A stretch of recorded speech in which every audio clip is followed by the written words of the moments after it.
Okay, so we're going to talk about relationship success strategies. The key thing here is that we don't want to leave relationship success to chance, because most people are guided by whims, impulses, a few random bits of wisdom patchwork together like an old chicken coop, and limited understanding. But if we want to be successful in anything in life, we need to be intentional and strategic. We need to get a good grasp on what it takes to win. You know, if you want to be a good musician, you need proper lessons and intelligent practice. If you want to be a good chess player, you need to learn all the right moves to win. And so if you want to be successful in relationships, friendships, romantic relationships, everything else, it's really wise to get clear on how to do that. So why do we need to reflect on this topic? As long as we are still in the human body, a fall can happen. So we need to be careful about all the ways we might go wrong, you know, and all the mistakes we might make. You know, a lot of times the level of understanding it takes to make relationships work can be like the equivalent of like a PhD for some of the people we have in our lives. Some of the people we have in our lives are quite difficult. They might require a triple PhD in relationship psychology. So, and many of us might not even be out of elementary school yet in our understanding and maturity.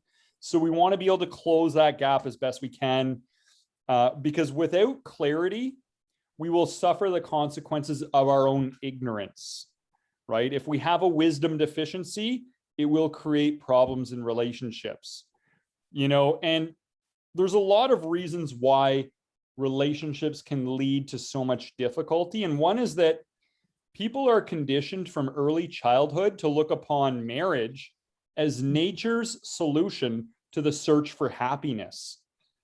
Just think about how most fairy tales end, you know, they married and lived happily ever after. So a lot of times we get conditioned with this belief that, you know, relationships have to be perfect. Okay, so let's discuss what are the reasons for failing to find or maintain a happy relationship. What are the reasons for failing to find or maintain a happy relationship? Patty, what are your thoughts? What are some of the reasons why we might fail in this area? I think initially it's because of what we've seen growing up or what we've experienced growing up in the parental relationships, and that has formed constructs for how we're filtering in for our own relationships. Yeah, we may not have filtered our own filters, right, in terms of what we're looking for out there, and that might lead to a whole bunch of different things that can get in the way. Charmaine, do you have any thoughts? I think expectations are probably one of the biggest things, especially when, you know, you believe something should work a certain way, but you haven't really communicated that. So having these silent expectations, and when they don't get met, you get disappointed, but you don't realize the other person doesn't have the same background, same beliefs, same thoughts that you do. Yeah, so that's an important one. That, and we can call that one, I could put that one in a category called aiming too high. Unrealistic expectations. This is what can keep people single. So it's lower confidence that actually helps to build realistic ratings of eligibility and increase dating success. Actually, lower confidence can do it, believe it or not. According to Thomas Chamorro Premuzic, he wrote the book Confidence. And if we're aiming too high, you know, oftentimes one of the things that can be really helpful for people that are single is to give people you may not instantly like a chance. Give more people a chance. Just start with that open-minded approach, right? So I think there's a lot of truth to that, but I don't know if it's always because the expectations are unrealistic. I think sometimes they're just not communicated. Yeah, for sure. For sure, unspoken rules can get in the way, right? Yeah. So, and the other thing we want to ask is, you know, are we patient when other people make mistakes? Yes or no? You know, and if we're looking for a perfect person, you know, if there was a perfect person out there, which there isn't, would they want to date us? you know, because mistakes happen. It's how you respond that helps you both grow together. So we need to be realistic on that. Right. I think you also, I mean, you also have to invest. A lot of times, like you were saying, the whole happily ever after kind of thought, it's like they think, oh, you know, I found this relationship and, you know, here it is and it's what it needs to be. But you have to continually invest in it. And you have to continue to spend time there, and, you know, you grow and change, hopefully together. But if you don't continue to invest, you can't expect the relationship to be successful. Yeah, exactly. Exactly. Well said. Joel, do you have any thoughts on what kind of gets in the way of finding or maintaining a happy relationship? Well, I mean, going back to I don't know if it's the same question as the initial question, but what made it challenging for me initially was basically not being fully happy myself or really content, and always feeling like I needed to find happiness in somebody else. And like I was always be complete if I found somebody that kind of like brought that other half to the table. And what I realized after, 3 engagements fell apart was that I really had to learn how to just like love myself, be happy, content by myself, and just really be a good, a good effective version of me, and not just like always looking for something to complete me, if that makes sense. Yeah, I think what might have happened is you might have got the Jerry Maguire disease, Joel, from watching too much Jerry Maguire and believing the myth, I need somebody to complete me. Right. Yeah. All right. So yeah, so basically, some of the main reasons for failing to find or maintain a happy relationship, number one is aiming too high. So the solution to that is just give other people a chance, give more people a chance. Another one is aiming too low and being satisfied with anything and anyone. And this keeps people in unrewarding relationships.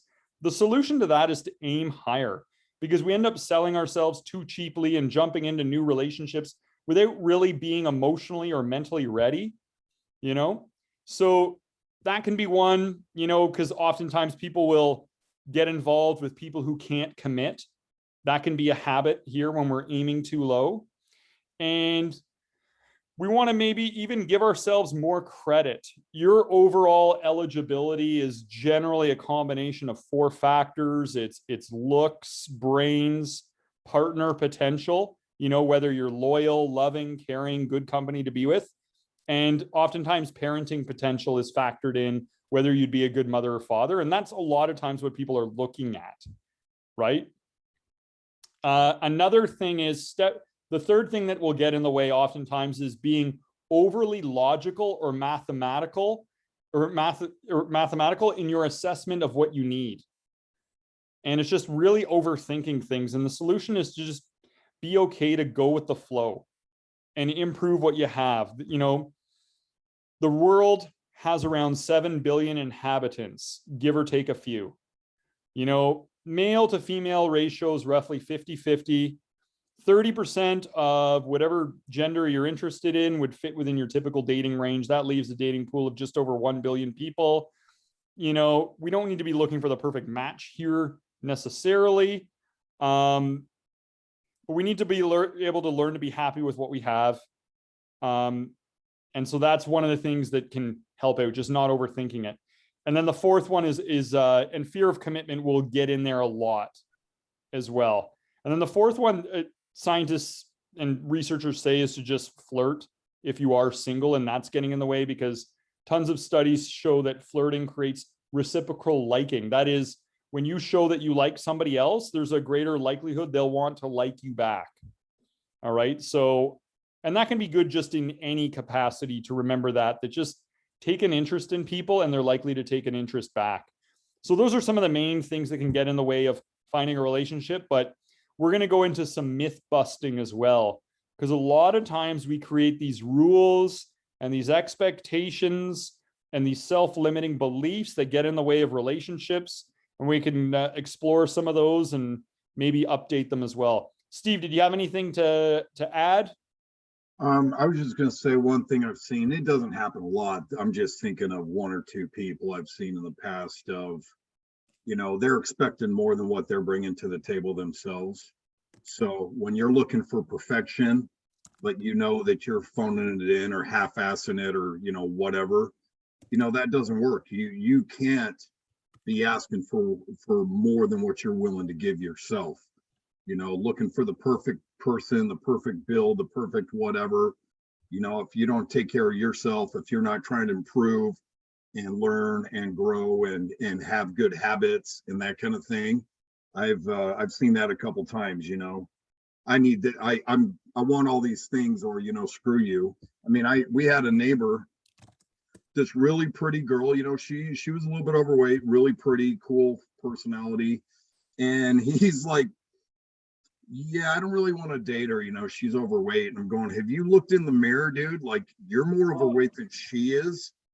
For real? Like, you're going to call her out on that when you're not putting up weights at the gym, you know? You're not eating any keto lifestyle or any crap like that. You, like, seriously was Mr. Black Pot, you know, calling the kettle black. And my wife and I were both like, you got to be kidding. Because, I mean, she was, you know, she was a really nice person and good personality and all that, but to reject someone based on what you're walking around with is pretty damn stupid. So, like I said, it doesn't happen a lot, but I have seen it a couple times. You know, I expect perfection, but I'm clearly not bringing anywhere near that to the table myself. Perfect. So that's a good segue into relationship myth busting, because there are a lot of unspoken rules and myths we tell ourselves that get in our own way.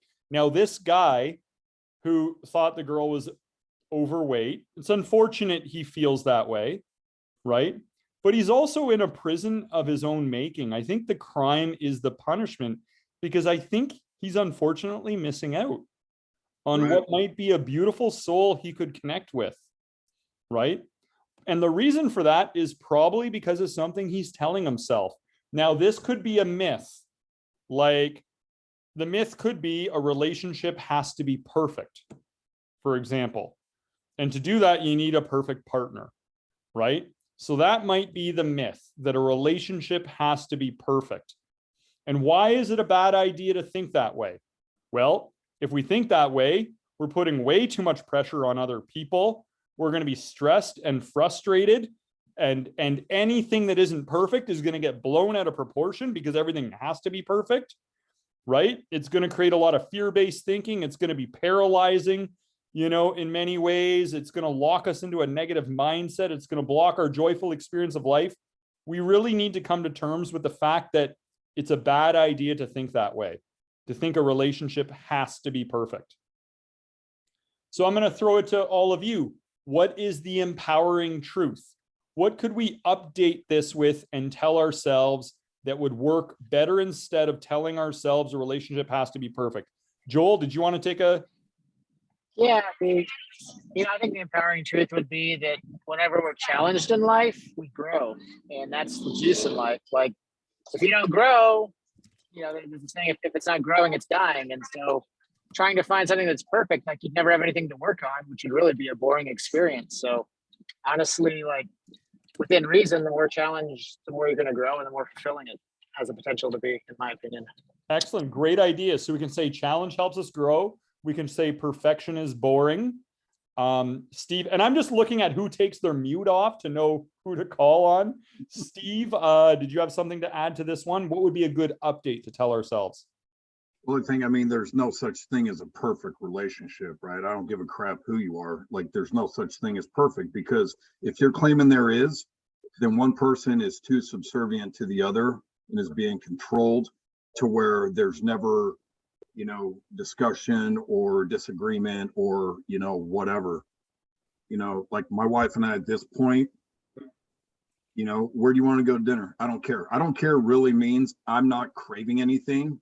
So I could go either way of one of these choices, not I'm going to go to you know, a steakhouse and get a salad, eat half of it, and be a terrible prom date like in high school type thing, you know. And it doesn't. If we, you know, if we care, so, you know, I actually am really craving Mexican over a hamburger tonight, and the other one doesn't care, you know, we'll go that route. But there's no such thing as perfection, but I think looking at your core values and yoking yourself with someone that is equally concerned about those same, values, I think is important. And a lot of the other crap is just going to fall by the way, and it's either trivial or, you'll find a way around it.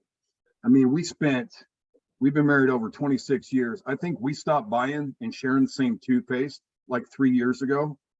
And I just went, this is so stupid, because you get what you want, I get what I want. The 2 tubes of toothpaste are going to run out at the same time. If we're sharing the same one that neither of us really likes that much, then we're going to have to buy it in half the time. So why are we compromising for 20 something years over toothpaste? That's so stupid. 20 years. I feel like you could write a biography of your marriage and call it the Toothpaste Diaries. So ridiculous. And I just went, why the hell are we doing this? And we didn't fight over it, but I liked toothpaste with baking soda and my wife hates it. And so we compromise somewhere in the middle, and it's like, why? That's such a stupid thing to even waste energy on. We should be compromising on, what color we're going to paint our house or something, or something. Congratulations on eventually coming to that level of discernment. Big round of applause. Figuring out the toothpaste dilemma. Just get 2 tubes. That's it. Now I use Tom's and it doesn't even have baking soda. So, that's all right. Yeah, there you go. But Charmaine, Charmaine, your core values though, being yoked, right? I mean, that main stuff of your faith, your views on parenting, how many kids you want, where do you want to live? Are you country? Are you city? Are you a risk taker? Or are you not? A lot of those, you've got to see if you're compatible with that person. And introverts marry extroverts all the time, but those core values, most of us here, we've talked about the importance of our faith and that kind of thing. And so that's really, would be one of our core values that we search for. And a lot of the other stuff is negotiable down the line. okay. So I'm going to try to bottom line your correction of this myth. The myth was a relationship has to be perfect. Your update is if core values are aligned, we can make things work, and the rest is just details. Perfect. Excellent update. Charmaine, did you want to add something to this one? Well, yeah, I mean, perfection is impossible. So really you're setting everyone up to be disappointed and for failure, because as soon as you hit a bump in the road, then one person has failed, they've let the other one down. You are just lining up conflict, within the relationship. You don't ever have a chance to feel like you're succeeding, because it's always about, where did I fall short? Okay, great.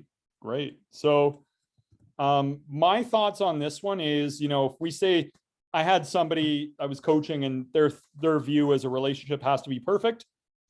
And then where we ended up was a relationship can be happy and successful even if it isn't perfect. And that was it. That's all they needed.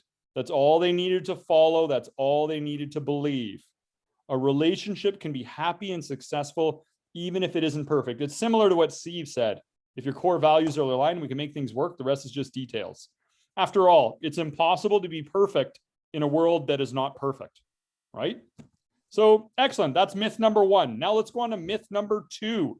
Unless Patty, did you want to add anything?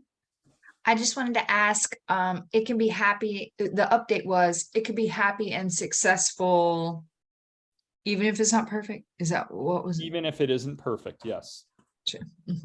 No, I agree with everybody. I'm good. Perfect, because this is all about correctives of perspectives. A lot of times we have these perspectives that block relationship success. Now here's one. Myth number 2. This is a real one. Okay. When I ask to be loved, or when I want to be loved, people should guess what I want before I'm even aware of it, and then always do it for me. Okay. When I want to be loved, people should guess what I want before I'm even aware of it, and then always do it for me. Okay, why is it a bad idea to believe this? Anyone have any thoughts? Me, I have a thought. What was that? I didn't care about the last one, but this one's a hot button for me. Really? You know, Okay, good. Yeah, because if you, nobody is a mind reader, and everyone experiences love, takes in love, and demonstrates love in different ways. And so if you are not verbalizing and articulating well how you want to be loved, then that experience can't be shared. Also, it's very self-centered if you're just wanting to know people to love you and how you need to be loved, but you also need to be seeking that out, because just because you want to be loved in this way doesn't necessarily mean that that's the way the other person experiences or receives love. Beautiful. You nailed this one. You know, so basically Patty's saying, when I want to be loved, I should communicate clear and realistic requests. Nobody is a mind reader, you know, or when I want to be loved, I should give love first, right? Give the need that you want to receive. As you give, you shall receive, right? So that inspires people. So who else has it? Patty, you nailed that one. Love it. Love the enthusiasm. Nailed it. Well, and I think to add, you know, to Patty's, like if you're in a long-term, and I say long-term because this usually takes a while to kind of flesh out, but you can learn to give love to your partner in the way they like to receive it.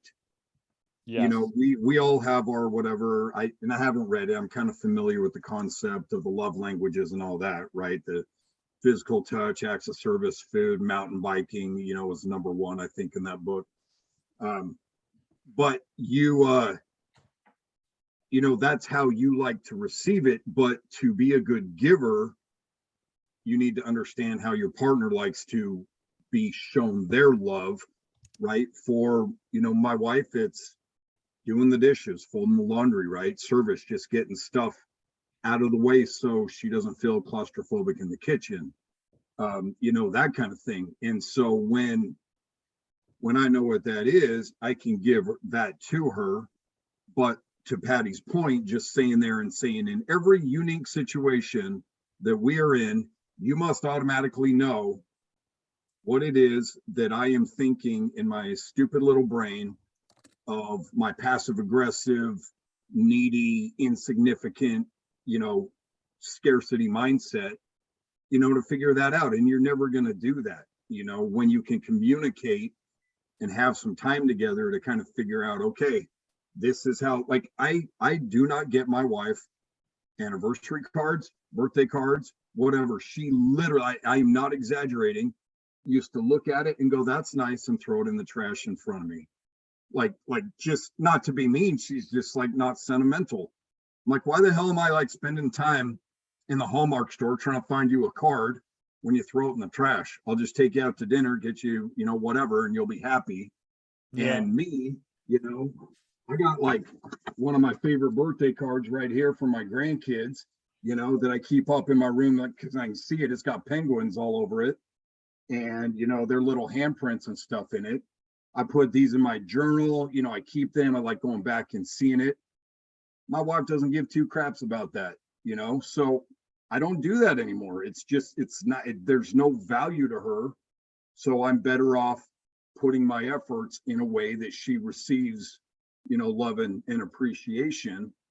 But that kind of takes time to figure out how your partner wants to be loved like that. So to Patty's point, you know, figuring out how each other wants to receive it so that you can both kind of give that is, you know, an important aspect. And even if you're strong in how you like to receive love in a certain, you know, one or two major ways, stuff's always different, right? Sometimes work has just been terrible and you need a break. So a surprise trip to the coast is just what you need, but maybe spontaneity is not your personality. You know, so there's just stuff like that I think, you know, Patty's dead on with. And the more time you spend with the person, the more valuable insights you're going to get and be able to help each other. Perfect. So basically, I'm going to try to bottom line everything Steve said there. Basically, we could update this with, I need to teach people how to best love me. Right? Because we need Right, to and then teach find people. out from them how to best love them. Exactly. Both ways, right? Be clear in this is what I need, and I'm not understanding you. You got to help me out. Tell me what Exactly. I need Yeah, to yeah. understand you, right? And I think the 5 love languages by Dr. Gary Chapman, I recommend as a, you know, super valuable resource on that particular subject. Like, just figure out how each other, or you do what I call, you know, make a top 10 list. Get your partner to write down the top 10 things that make them feel loved and just hang it in your bathroom mirror. So you're staring at it constantly, right? So, okay, why don't we go on to myth number 3? Relationship myth number 3. Okay. Here's the statement. Oh, let me just hit a quick. Okay, here's myth number 3. I can't open up emotionally with women. I can't open up emotionally with women. That is the myth. First of all, why is it a bad idea to believe this and tell ourselves this? Think about it. Does this get us to quit before we've even made a real sincere effort in relationships? You know, does it just stress us out with the idea of relationships? And does it lock us into a negative mindset, a victim mentality mindset, and take our power away and take away our joy and our enthusiasm to learn and grow? Like, there can be lots of reasons why this myth can be so detrimental to our purpose. So the myth is, I can't open up emotionally with women. We want to update that to something better. What would be a better thing to tell ourselves about this? Who has some thoughts on this? I think part of that maybe is just going against, you know, male stereotypes, right? Of vulnerability, or, you know, feeling strong emotions, or, you know, being maybe feeling helpless or sad or crying, or, you know, that kind of thing. And, you know, and that was something like when we were married for the first couple of years, I don't know why, but I didn't really open up, you know, to my wife and, you know, tell her the crap that was going on at work. I mean, she knew if I was, you know, upset, I wasn't happy, but I didn't get into a lot of the details. I didn't tell her about the stuff that, you know, really kind of stressed me out or kept me up at night, or, you know, those kinds of things. And, you know, now we totally do, but it's also to the point where, you know, the older I get, the more, you know, as I've got adult kids and I've got grandkids and things like that, you know, I just get hit, you know, in the soft core a lot easier. And, you know, I'll feel like strong emotions, and not negative emotions necessarily, but, you know, I'll see things that make me cry all the time out of like gratitude, or, you know, strong emotion, or, you know, something good that happens, or, you know, hearing, you know, reading something in the Bible or something like that, you know, and it'll just hit me. And so a lot of that is, I just, you know, I don't care anymore. You know, it is what it is. And there's nothing wrong with showing emotions as a man, and, you know, being sensitive to stuff, or, you know, hearing about someone else's plight and, you know, being moved to tears and compassion. And I think it's just been a long held stereotype, right? Of, you know, men aren't like that. You're supposed to be strong and rugged.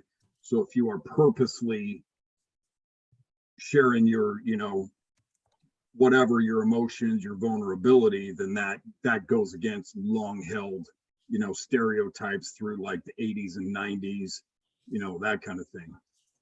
I just want to echo what Steve's saying. It's good to have emotions as a man and not just have some kind of silly ideal that like, oh, I gotta be tough and suck it up or whatever the silliness would say, or be macho. Like all the macho stuff is overrated. You know, it's good to have both masculine and feminine qualities and not just like lopsided one way or the other.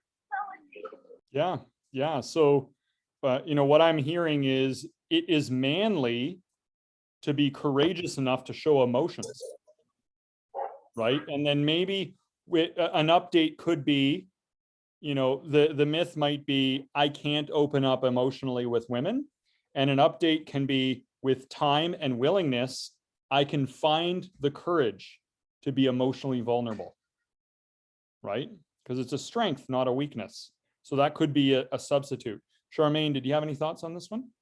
Yeah, I think some of it too. And again, I'm not male, so I mean, this is a female perspective, but men are really the leaders in the household a lot of times. And I think being vulnerable, sometimes you can be afraid that it's how you be perceived as a leader if you're sharing these vulnerabilities and, insecurities or challenges or struggles. How can someone respect me as a leader if they know that I'm struggling, or have this area I'm struggling in? And so it is also requiring some trust and faith in your partner to be able to share that with them and trust that they can still see you as a leader, even if you're able to be open with, some of the things that you're facing. Yeah. Yeah. Love it. Great perspective. Great perspective. Psychology Today put out an article a couple of weeks ago, August 9th, actually, and just skimming through that just now, says that younger and middle-aged men are the loneliest they've been in generations, and it's probably going to get worse. And they list that men not only need to up their mental game and come intellectually to the table, but they also need to emotionally be vulnerable. And sometimes pride gets in the way of that. And now they're dealing with algorithms and if they're not verbalizing and articulating and writing, is not happening. So communication skills, both verbally and, that way. So these skill deficits are, this article says, is a result of not teaching boys to be emotionally available, and also to emotionally share, and to also share their values as it relates to communication. And those skill deficits long term is going to be difficult for them. But I also believe it's culturally evolving. And so it's what women are receiving from men now that maybe they weren't in the 40s, 50s, and 60s too. So, just as culture changes, so does expectation in relationships. Excellent. Great share, Patty. Great share. Okay. Why don't we go on to myth number 4? All right. So myth number 4 is this. If I can throw one quick thing in there. Yeah, please do. About emotions versus vulnerability. Yep. I think when we're talking about men expressing their emotions, it's like you have to throw something on the wall to see if it sticks. So I have to start crying. I have to start being all blubbery. I have to start being all sorts of different emotions. However, if you're being vulnerable, it does not necessarily mean you're obligated to throw something on the wall to see if it sticks. You can choose to be vulnerable as more of a dichotomy, as a balance, to see what the situation requires, how much vulnerability needs to be available versus I have, emotions. I have to throw some emotions out there. Mm-hmm. So more focus on being vulnerable as opposed to feeling obligated to throw emotions out there. Yeah. Okay, I just had another thought that popped into my head. I had a gal pal reach out to me today. There's a guy she met a couple years ago, but he just they met on a dating app. They went out on a couple dates. She really liked him. And then he ghosted her. And it was right around Christmas time. He said he was having a difficult time. And here they are 2 years later. And they met up this past weekend, just happenstance to be at the same place at the same time, which started a myriad of texting over the weekend. And he said, I was emotionally in a bad place. And these are some things that, and he just said in general, some things that had happened to him over the last couple of years. And she goes, suck it up, get some individualized therapy and move on from it. But why are you going to stay stuck for 2 years? And then the guy crickets on the texting. So I think also here's this guy who was kind of being open about where he's been emotionally the last couple of years. And she was like, suck it up, buttercup. Let's move along. Hey, my last partner, I'd been dating him a month and he died in his sleep. You know, I went through some counseling. I got through it. Let's move on. So how do you know as a man when it's okay to be emotionally vulnerable and when it's not? You know, so think, that there's yeah. another level to that too. That's a very important piece, because part of it comes down to emotional maturity. So a lot of times we are wrong to be feeling the way we are because we've told ourselves a story that isn't true, rather than deciphered the undeniable truth of a situation. So a lot of times it is like, you are wrong to be feeling that way. And you are wrong to be thinking that way, because here's the actual truth of matters. And here's what you told yourself is going on.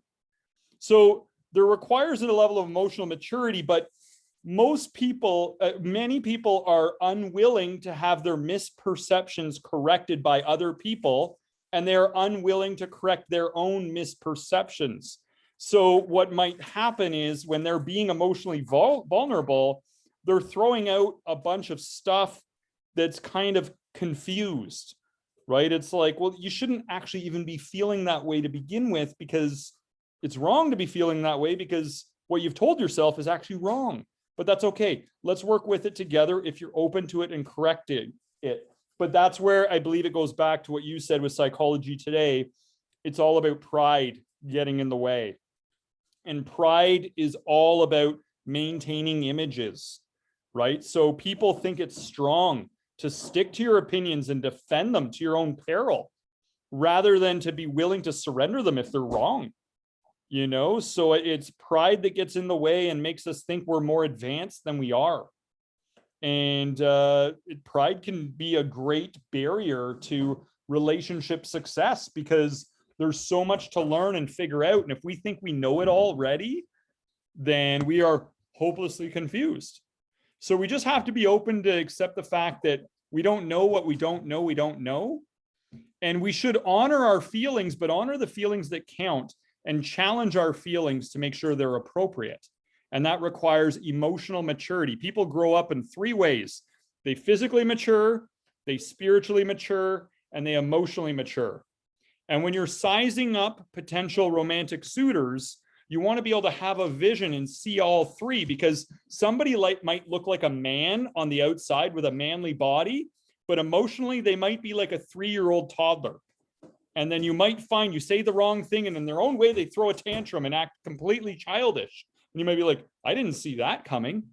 And it's like, yes, but you were only looking at the surface level dimension of maturity, right? So I think a lot of it comes down to that, just that deeper understanding. But once again, you know, what your friend's saying is we could all do better with some coaching, right?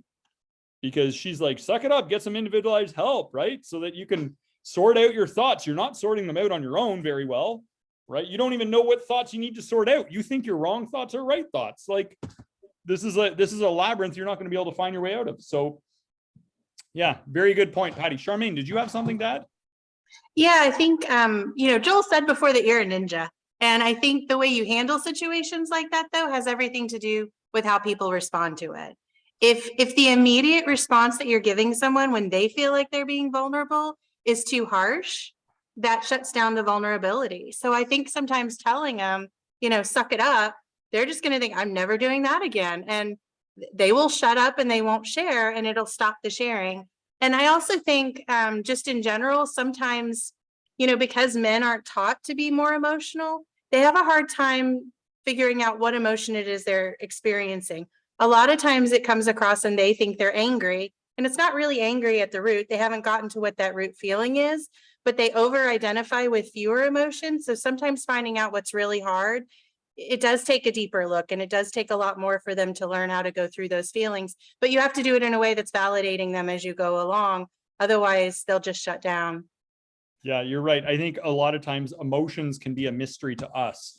And a lot of times the difficult emotions could actually just be a thwarted desire.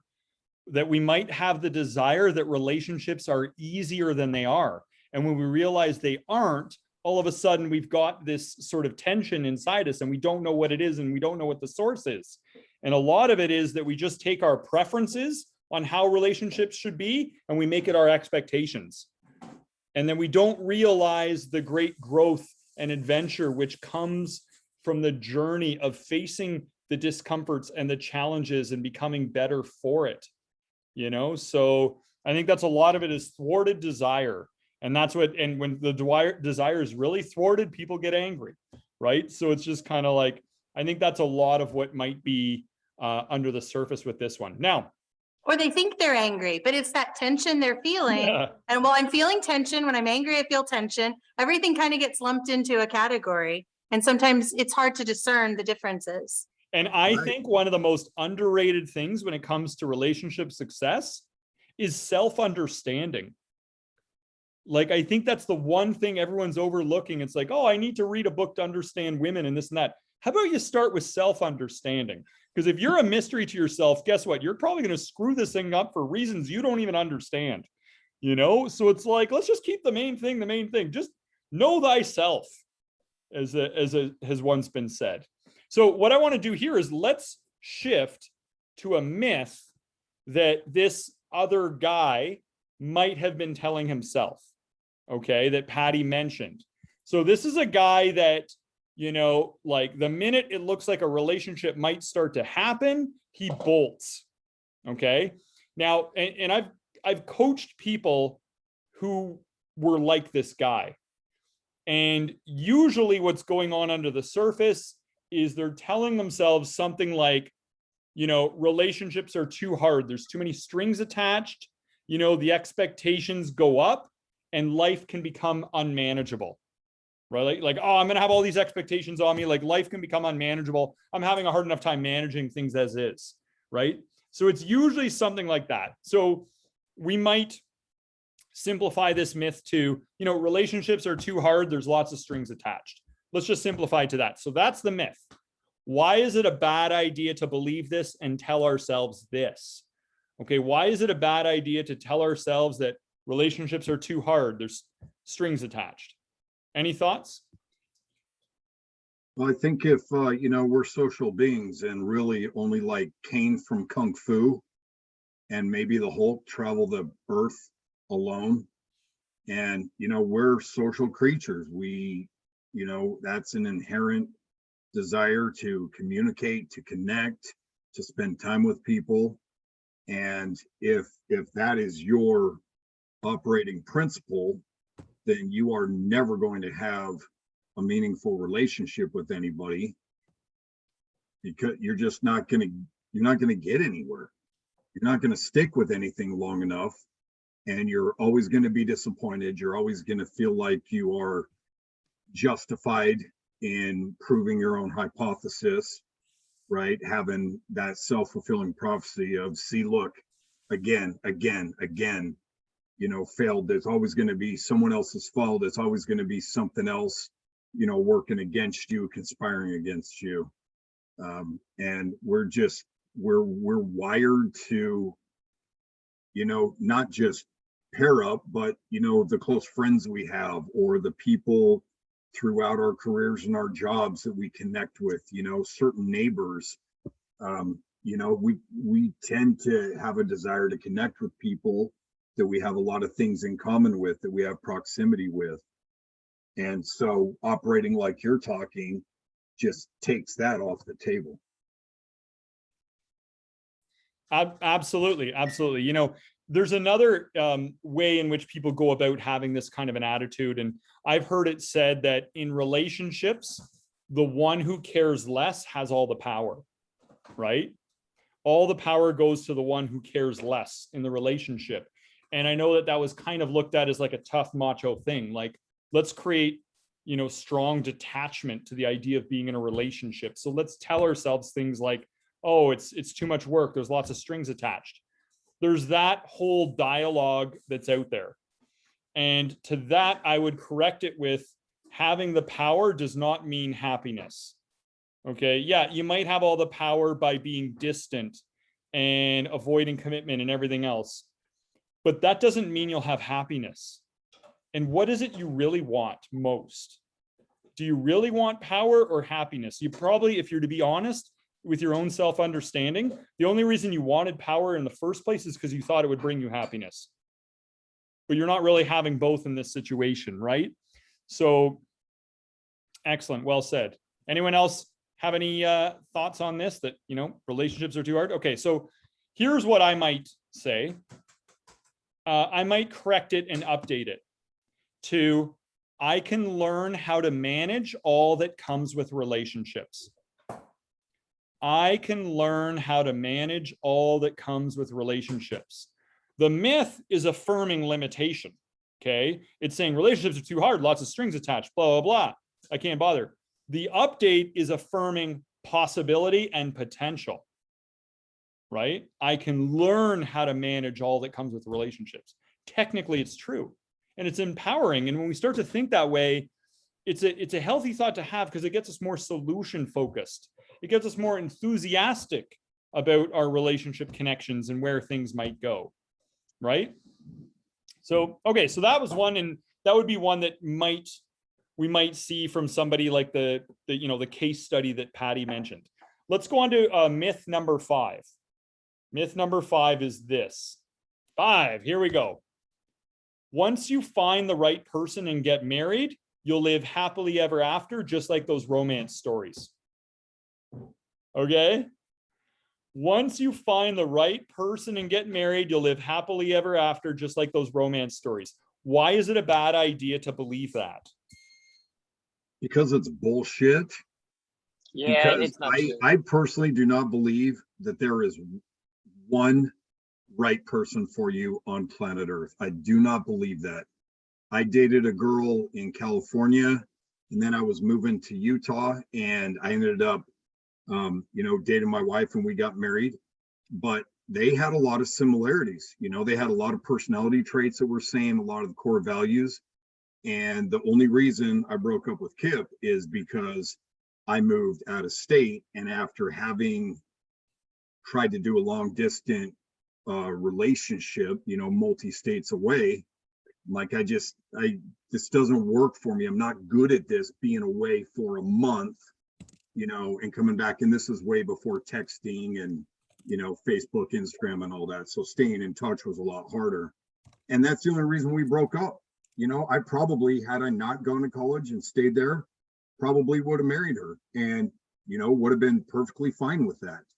But it's not. You find the right person, you got to work hard for it, because the enemy of all things good wants you to be miserable, does not want you to be happy, right? The antithesis of God, of the universe, whatever you want to call it, is always fighting against us, trying to, destroy beauty and goodness, that's in the world, and replace it with bad, evil, ugly things. And so you don't just get a free ride, once you do that. You got to work your ass off to keep it going. And even still, you could have a great partner and someone goes crazy, or something happens, or they just decide that they want to be a psycho, and there's no telling. I've seen it in one of my dad's friends, that his wife flipped out and got institutionalized because she'd been molested when she was like 5 years old, and she didn't know it her whole life. And the memories came out, and she flipped out, and she died in a mental institution. He had no idea, right? She had no idea. No one knew except the perpetrator. But they were married for like over 30 years.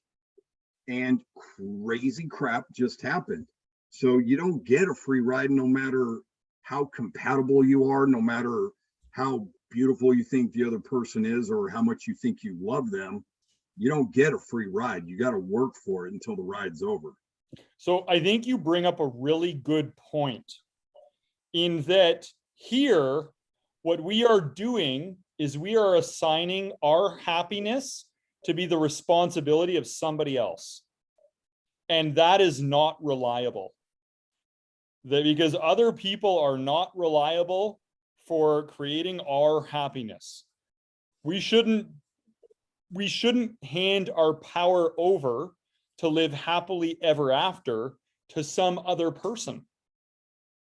Right? It's like a codependency to do that. There is a more empowering truth and a more empowering way to approach relationships and a more empowering way to update this myth. Charmaine, did you have any thoughts to add to this one? Yeah, it's a pretty simple one, but I think it gives you permission not to try anymore.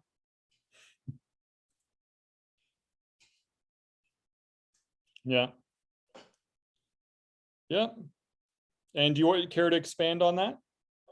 Yeah, I mean, if you think you get married and then you live happily ever after, you've got the whole thing figured out and you think you don't have to work at it anymore. I mean, you hear about it all the time when people get married and they do all this stuff and then they get married and suddenly everything changes.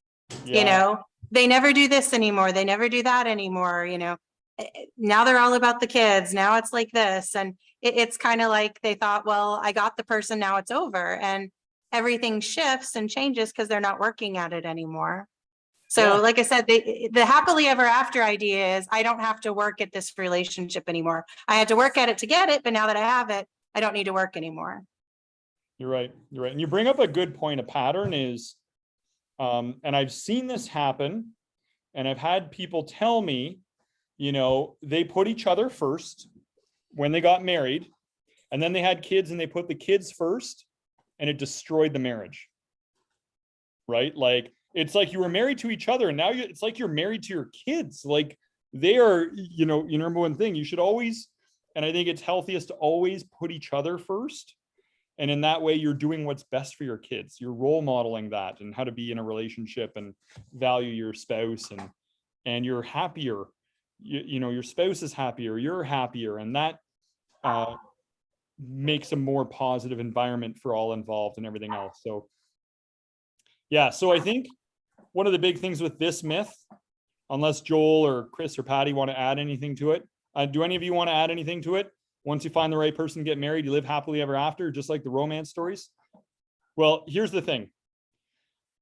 True or false? Happiness is available to you at any time. True. When we go looking for the solution on the outside, we will be hopelessly lost and frustrated.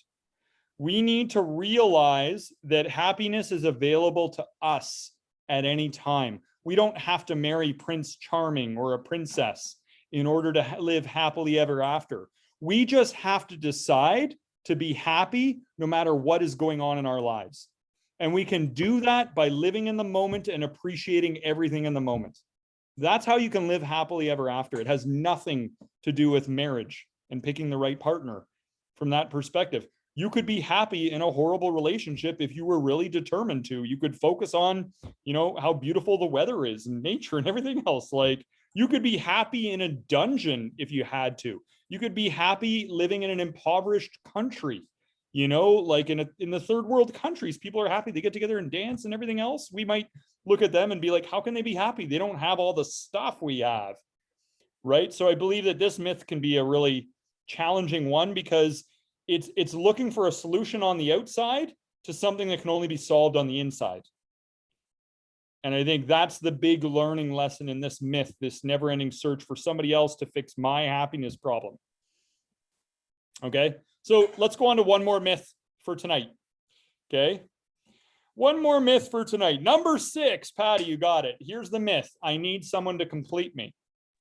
Oh no. The Jerry Oh Maguire myth. no. Oh no. Do Oh, not it's true. I do. start it. Who believes that? I mean, really? That's true. You need it. complete I me. need it. Oh my gosh. Patty, tell me what you think of this one. Why is it a bad idea? Let me tell you how I really feel. No, man, everything that we have is within us. Everything.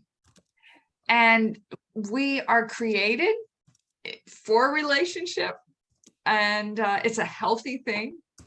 But we come as broken vessels because we're all messed up. Everybody's normal till you get to know them. And but at the same time, we have everything in us that we need. I don't need you to complete me, but I want you to be in my life. And so there's a difference in how you show up to the relationship, because now all of a sudden, this isn't cafeteria style. You suck the living life out of somebody else in order to complete you. Although we are, people that have different experiences and temperaments and personalities, and we come with deficits and places to grow and learn. And we do that growing and learning in the context of other relationships. Yes. But to find wholeness and completeness by attaching ourselves to someone else is probably one of the most toxic and unhealthy places to be in a relationship. I know, and it sounds so good and innocent and friendly, doesn't it? Sounds so romantic, but it might not be, right? So basically what Patty's saying is it's a pathological mindset, because the energy of neediness will repel other people, right? People will be able to smell that neediness. I need someone to complete me. Like it's kind of, it can lead to possessiveness and codependence and all kinds of different things. Joel, did you have any thoughts on this one? Any breakthrough epiphanies or perspectives or things that might help anyone who's challenged with this one? I mean, really, I just had to do some soul searching when I came to that realization that I was always trying to find my happiness in someone else, and it just wasn't a healthy way to do it, because I was always letting myself down and feeling like I was only half complete. So I just had to do some soul searching and come to the conclusion that I just really had to, even if I never found the right person in my life, like I just had to learn to like love getting up every day and love doing my things and love me for who I am, and like, yeah, just like really be my best self. And as soon as I made that shift, literally 3 months later, the perfect thing that I needed to find fell in my lap. And it was my best, who I realized was my best friend the whole time. It was really the kind of person you want to spend your life with, not just for someone that you're physically attracted to. Not that it has to be, mutually exclusive, but yeah, it's, you really have to work on, Steve talked about earlier, like be willing to work on you.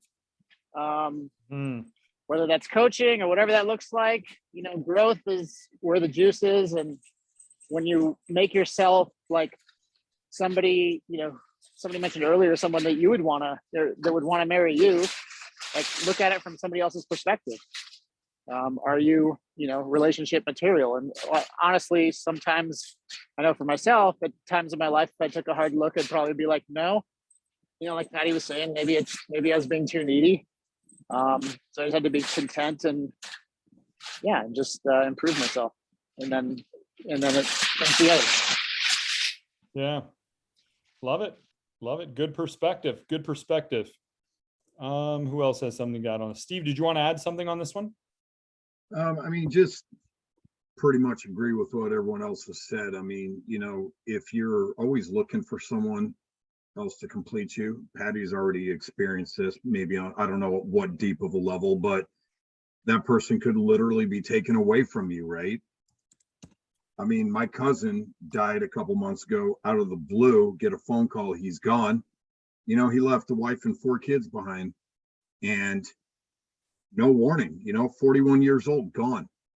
And my father-in-law died earlier this year. They came to visit us, and we knew that his time, was kind of going. He was getting older. He had a stroke and some dementia and stuff like that. But, he lived like that for 14 years, and he came here and he fell and he had surgery. He never came out of it. And he died of Alzheimer's in the hospital a couple of weeks later.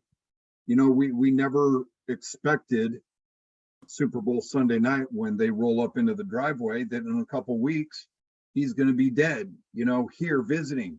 And they were married for a long time, and they had a lot of challenges, a lot of it brought on by some of the stereotypes, that we talked about, the machismo and that kind of crap. But then some of it, his stroke and his dependence on my mother-in-law. And so there was a lot of stuff, and she was really kind of pissed off, and had an experience after he died where her heart was really softened towards him, and the doctor that I really believe God put in our path to explain firsthand, this is what your husband's going through with Alzheimer's and all that. And she like melted and realized that what she'd been pissed at for 14 years was not her husband, you know. And so, but he could have been taken 14 years ago, you know. I've had a couple close calls. I could have been taken a couple of times, you know, since I've been married. You just don't know. And to say that that other person's got to be there to complete me, that person could be gone, and they could be permanently gone, not just I'm ghosting you on text or whatever. And if that is where we tie up all our value and that thing is instantly gone, you're in a tailspin. How do you recover from that? I mean, based on that stereotype, you don't have a way to recover until you go find another person to replace that. And you're looking at potential rebound, or you're looking at the neediness of now trying to find that other person. And, you know, I agree with Patty. The stuff that we have, our creative spirits of invention, of art, of building, of making things, it's all trapped in there. It's just a matter of bringing it out, right? And like you're saying, be happy in any situation. You know, that we got to be constantly working on ourselves, even when we think we've found that person and we've been with them for a long time, of being better for ourselves, being better for them, being better to them, you know, because we don't know how long the ride's going to last. Okay, so what I'm hearing here is, you know, that we can enjoy relationships with a healthy level of detachment, you know, because our potential is complete and whole. You know, all of us can be 10 out of 10 patient, 10 out of 10 loving, 10 out of 10 resourceful. We can all be 10 out of 10 on every character virtue. We are whole in our potential. And these relationships are just a bonus. And every moment in our relationships is a gift to be appreciated as is. But, you know, we can maintain that healthy level of detachment. And I like, you know, kind of like what Patty was saying is, you know, we might say, I need someone to complete me. And a good update can be, I am more than enough. Everything I need is within me now. I am more than enough. Everything I need is within me now. And when we tell ourselves that and we radiate that confidence, it creates a magnetism. Because our cup is overflowing so much when we tell ourselves that, people know we got stuff to give, right? So we're coming at it with more of an abundance mentality with what we have to offer in ourselves, rather than a scarcity mentality in what we have to offer in ourselves, you know? So love it, love it. So these are, you know, 6 relationship myths that are common, and we've applied some discernment to realize why it's a bad idea to tell ourselves any of this stuff. And then we've also applied correctives of perspectives, you know, because our challenges in relationships are usually the result of wisdom deficiency. There's something that we don't know and we haven't learned yet, and we are suffering the consequences of that unlearned lesson. And one of the big unlearned lessons is to challenge our thinking, challenge the beliefs, challenge the things we're telling ourselves, because, you know, we have such tremendous capacity to fool ourselves with the stories we're telling ourselves. And usually, you know, when it comes down to relationships not working out, it's like we can't say that there's no good men out there, there's no good women in there. It's like we just haven't understood ourselves yet, you know, because you know, and an example of that is, you know, you won't ever stop having problems in a relationship until you stop listening to the part of your psyche that is looking for things to complain about. You know, even something like that, it's like, there's nothing wrong with what's going on necessarily in a situation. It's just what we tell ourselves about what's going on that creates the problem. I heard about a couple that got divorced because the man squeezed the toothpaste too hard and it drove her nuts. You know, like, it seems like a pretty innocent situation, but the divorce wasn't the squeezing of the toothpaste.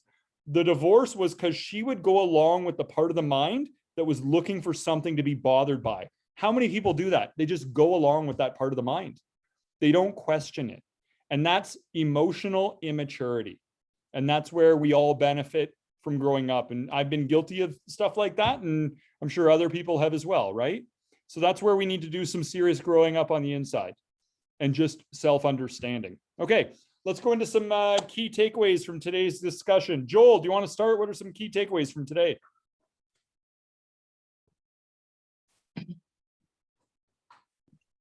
Sorry. Key takeaways is just the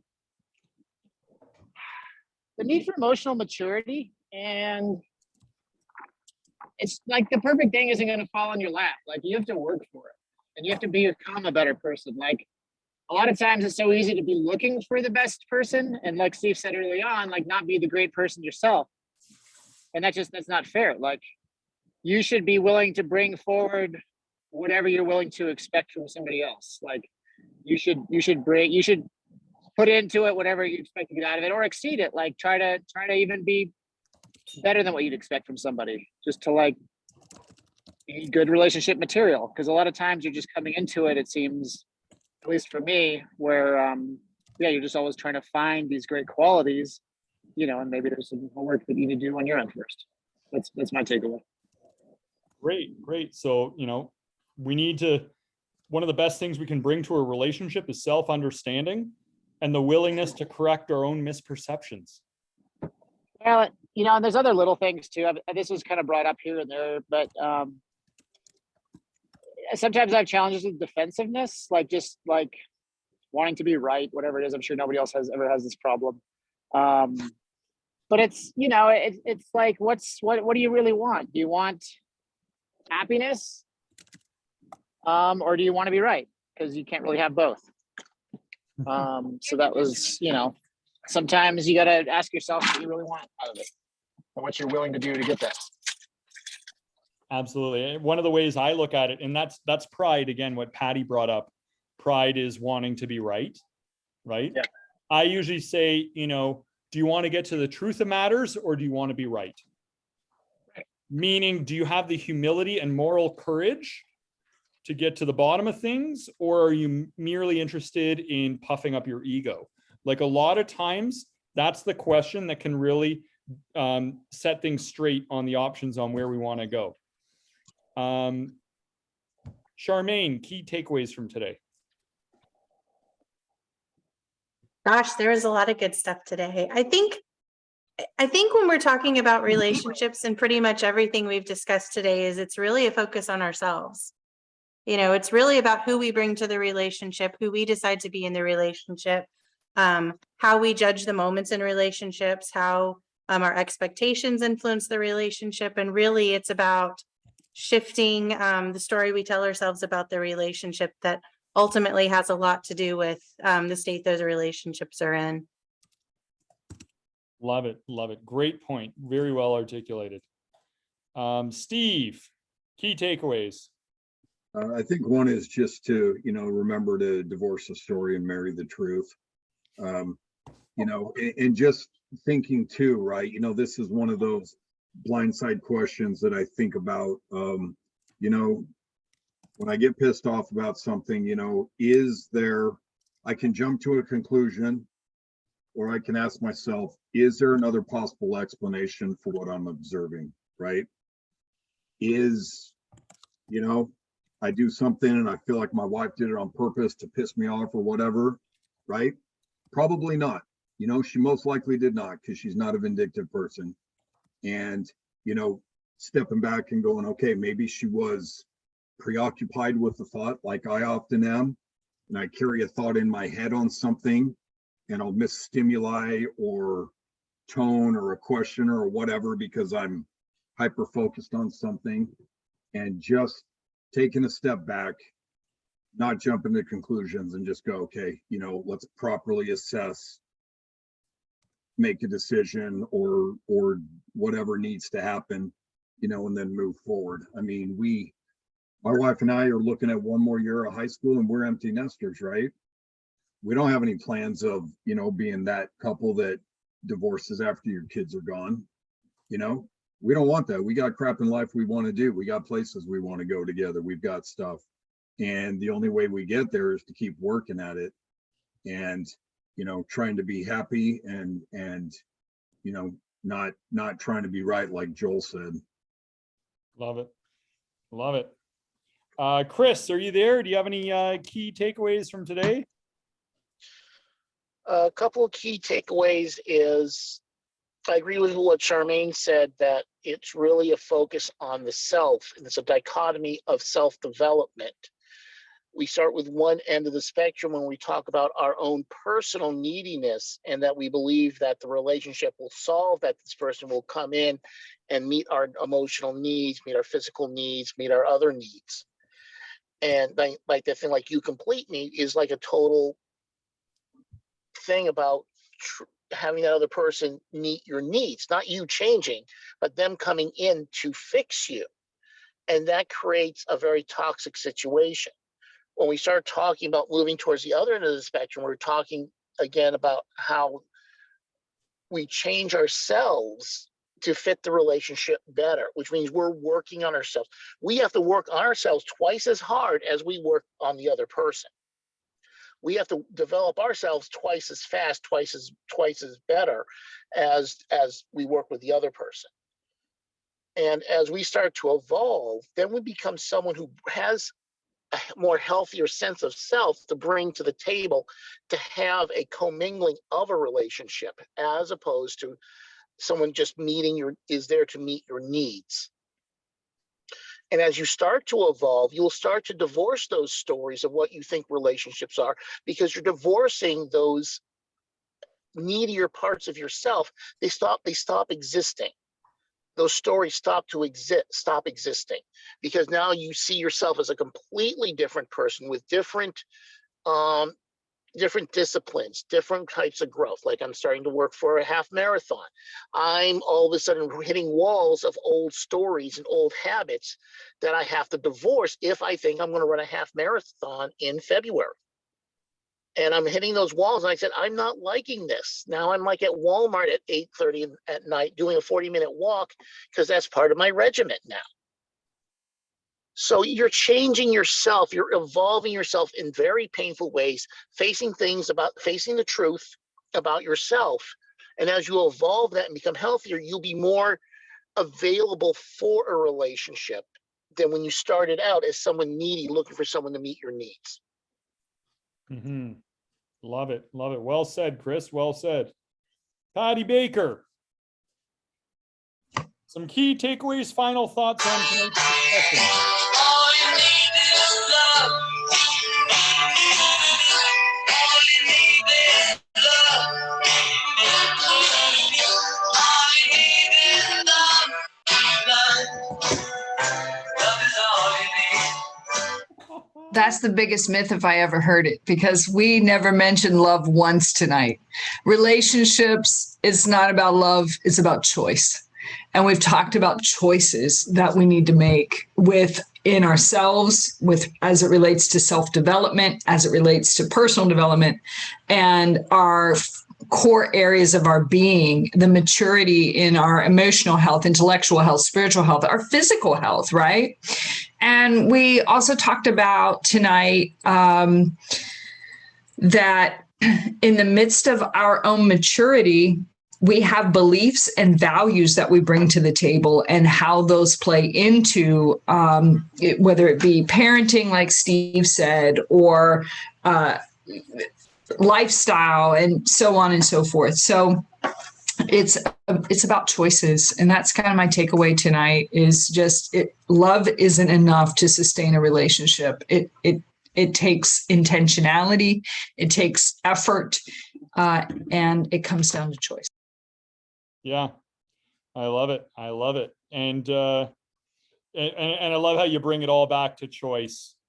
And relationship success comes down to choosing to do the things that are more likely to lead to success, rather than expecting it to just come easy and be automatic because a feeling of attraction has come over us. That's once again an immature way to look at it. That, oh, I just need to be in love and then the rest is fine. And it's like, well, you're overlooking pride, you're overlooking self-deception. There are a lot of enemies and opponents in the battle inside that will destroy your relationships And you need to realize that we must take up our sword of wisdom and our shield and defend ourselves and make the choice to go into that battle and destroy all of those ideas, beliefs, and attitudes that destroy relationships, right? Love it. Excellent job out there tonight, everyone. So this is probably like part 1 of 3 on relationships, because we have a whole other discussion on relationship success rules and things we can do to be even happier in relationships and bring ourselves closer together, and things we can do to be even more attractive and attract more people into our lives. And there's a whole bunch of different topics we can break this whole dimension down into. And I thought you all did such a great job of just sharing your wisdom and your perspective and your time for all of those who might benefit from watching the recording after the fact, because we're all in this together, just trying to help each other out. Let's do go team on 3, fist bump, group hug, we're out. Okay. Everybody ready? 1, 2, 3, go team. Go team. Go team. Go team. Hey, we. Love you guys. Have a good week, you guys. You too. You too. Love you guys. Happy Monday.